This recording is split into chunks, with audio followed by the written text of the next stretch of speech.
আসসালামু আলাইকুম ভাই। কি বলবো, দুঃখে বুক জর্জরিত হয়ে গেছে। এই যে ভাই দেখতেছেন, সাহেল শাহরিয়ার অত্যন্ত অমায়িক এবং নম্র এবং ভদ্র একটা ছেলে ছিল আমাদের প্রতিবেশী গ্রামের। তাকে গত রাত্রে শাহরির পরে সন্ত্রাস বাহিনী তাকে ধরে রড দিয়ে পিটিয়ে এবং দা দিয়ে আঘাত করে তাকে যে জায়গায় আক্রমণ করা হয়েছিল ওই জায়গাতেই হত্যা করে ফেলে চলে গেছে।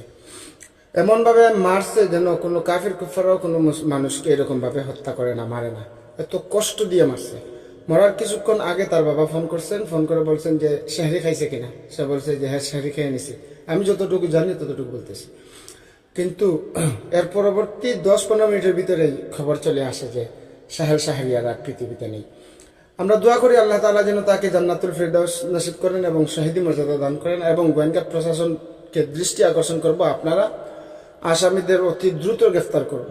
অতি দ্রুত গ্রেফতার করে তাদের শাস্তি বিচার নিশ্চিত করুন। আমরা তাদের প্রকাশ্য শাস্তি চাই, ফাঁসি চাই। এরকম যাতে দুই একটা নৃশংস বাহিনীকে, দুই একটা কুলাঙ্গারকে যদি ফাঁসি দেওয়া হয়, তাহলে ভবিষ্যতে এরকম আঘাত করার সাহস সত্যি কারো আসবে না। এই যে ছেলেটা অত্যন্ত নম্র এবং ভদ্র, খুব অমায়িক। আল্লাহ তাআলা যেন তাকে জান্নাতুল ফেরদাউস নসিব করেন এবং তার মা বাবাকে যেন ধৈর্য ধারণ করার তৌফিক দান করেন।